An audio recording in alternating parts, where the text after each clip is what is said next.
El próximo gobierno de Ecuador, que asumirá funciones el 24 de mayo de este año, heredará una situación macroeconómica sumamente complicada, caracterizada por tres desequilibrios fundamentales. El primero es un desequilibrio fiscal asociado a la inviabilidad del abultado gasto del sector público frente a la caída de los ingresos petroleros. El segundo es un desequilibrio interno asociado a la contracción de la demanda del mercado doméstico, que ha llevado a un proceso recesivo y a la destrucción de buenos empleos. El tercero es un desequilibrio externo asociado a la sobrevaloración del tipo de cambio real, que implica una fuerte pérdida de competitividad de los productos ecuatorianos en los mercados internacionales. De este tema vamos a hablar con Augusto de la Torre. A él lo tenemos vía Skype desde Nueva York. Augusto, buenos días, bienvenido a nuestro programa.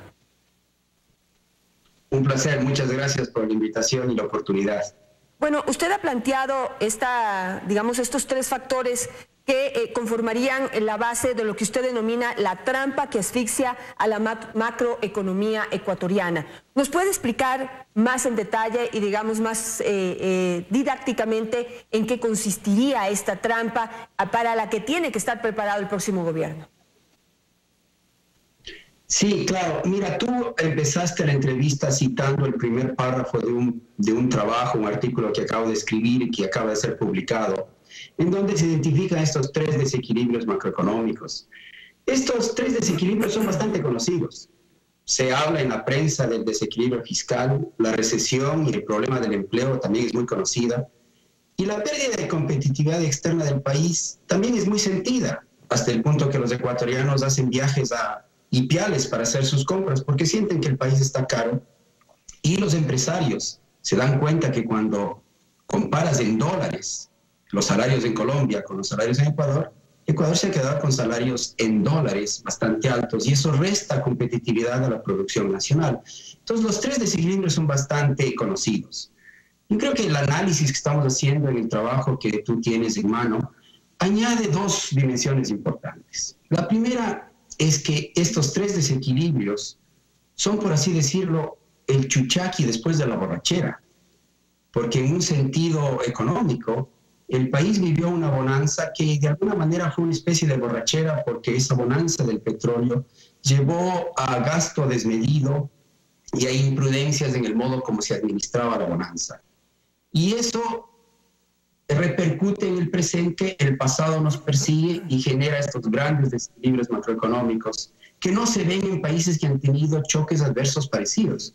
Por ejemplo, Colombia o Perú o Chile tuvieron caídas de los precios de sus commodities muy comparables a la caída del petróleo para el Ecuador. O sea, la gravedad del choque externo es parecida y sin embargo las consecuencias son distintas.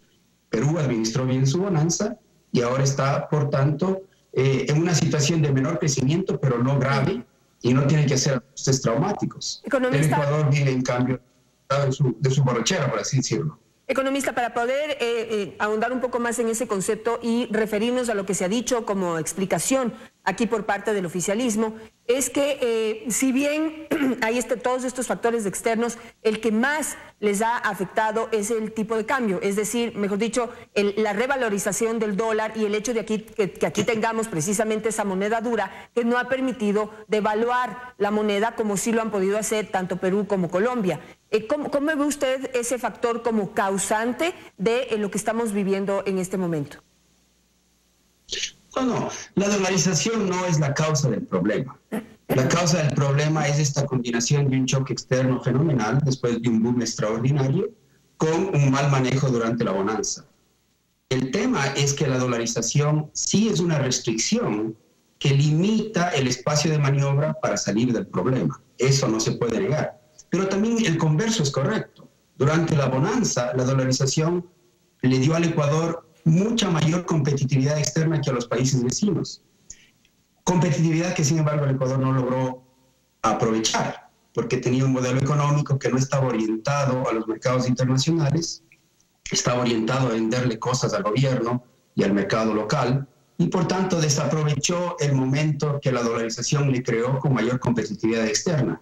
Entonces la dolarización fue una ventaja grande durante la bonanza y ahora es una restricción al espacio de maniobra, pero no es la causa del problema. Usted señala aquí también en su estudio que, digamos, algunos de los resultados positivos que tiene el gobierno es, por ejemplo, por logra equilibrar la balanza comercial no porque incentiva el crecimiento de las exportaciones, sino porque, como ha sucedido, bajó radicalmente las importaciones. Ese tipo de medidas, ¿qué tan sanas son a mediano y largo plazo? Digamos, ¿cuáles son las consecuencias a mediano y largo plazo que vamos a tener de esa manera de equilibrar la balanza comercial?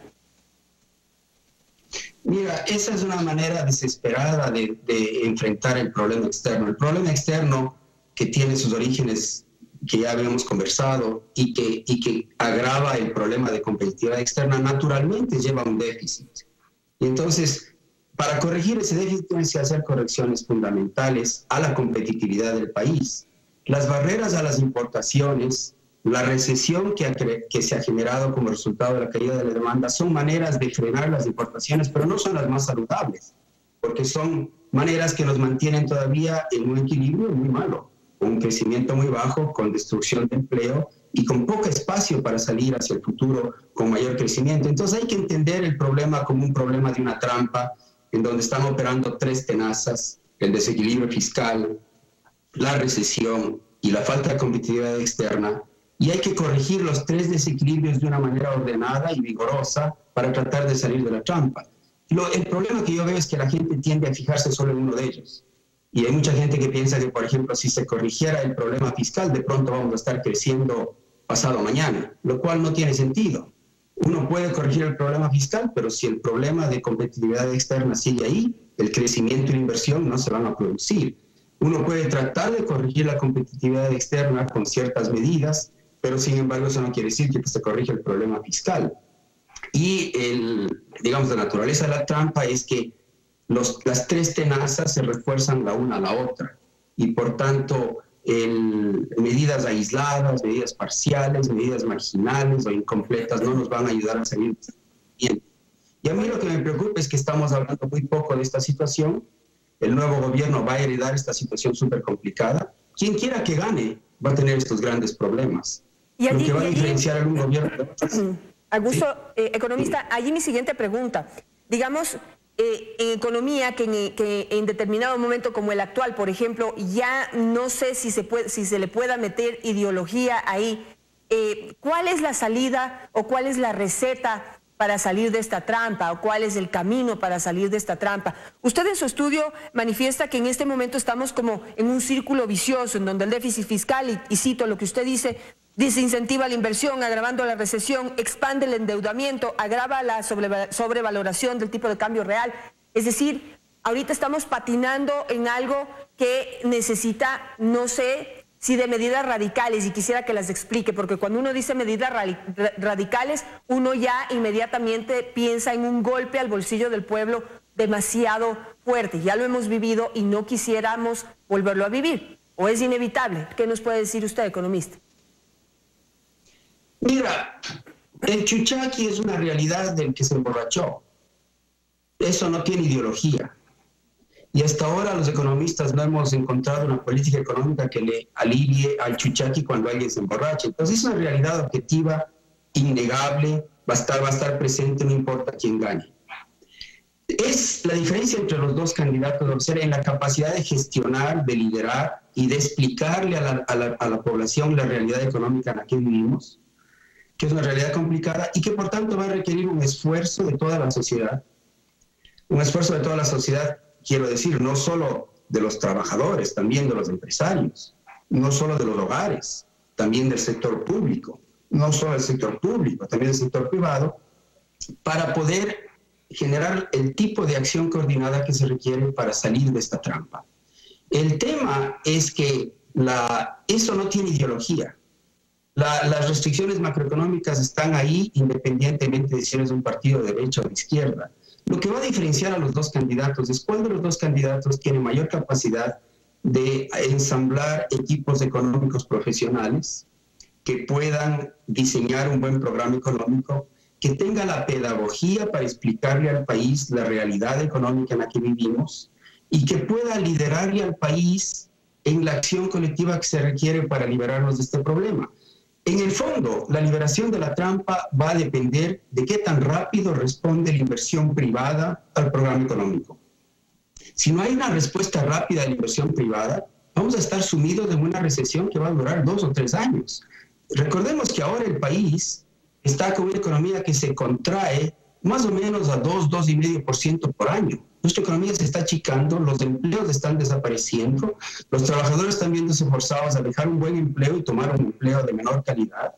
Los ingresos de los hogares están cayendo y todo eso es el resultado de estos grandes desequilibrios que sí requieren un ajuste del cinturón. Me da pena decirlo, pero esa es la realidad. Si el padre de familia perdió el trabajo y ahora tiene un trabajo menos remunerado, aunque le duela, tiene que contarle a la familia que la familia necesita ajustar su nivel de gasto.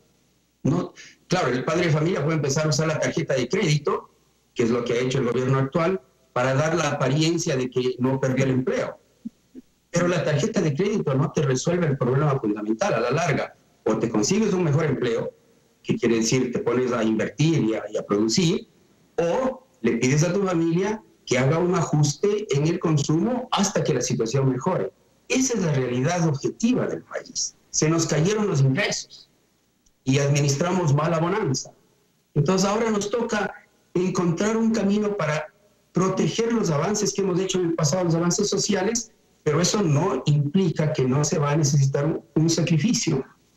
Y ese es un desafío enorme para los políticos. Claro, porque a los políticos no les gusta dar malas noticias. Y cuando hablamos de ajustarse el cinturón y de hacer sacrificios, ¿usted en qué tipo de medidas está pensando? Porque, bueno, aquí, obviamente, en tiempos de campaña, los candidatos siempre prefieren decirle a la gente lo que quiere oír y también ocultarle precisamente lo que no quiere escuchar. Los candidatos han manifestado, por ejemplo, que van a mantener los subsidios, que el candidato de gobierno no solamente ha dicho que va a mantener el bono de desarrollo humano, sino que lo va a incrementar de 50 a 150 dólares. Esas ofertas, ¿usted cree que son reales o de qué tipo de ajustes habla usted? Mira, vamos a ir por partes. Primero, déjame explicarte que los detalles de un programa económico requieren mucho estudio. Y yo no tengo a mis manos el detalle de la estructura del gasto fiscal, del endeudamiento público, y una serie de elementos que uno necesitaría para hacer un buen programa. Pero sí tengo claro que se necesita un programa que tenga por lo menos 3 frentes.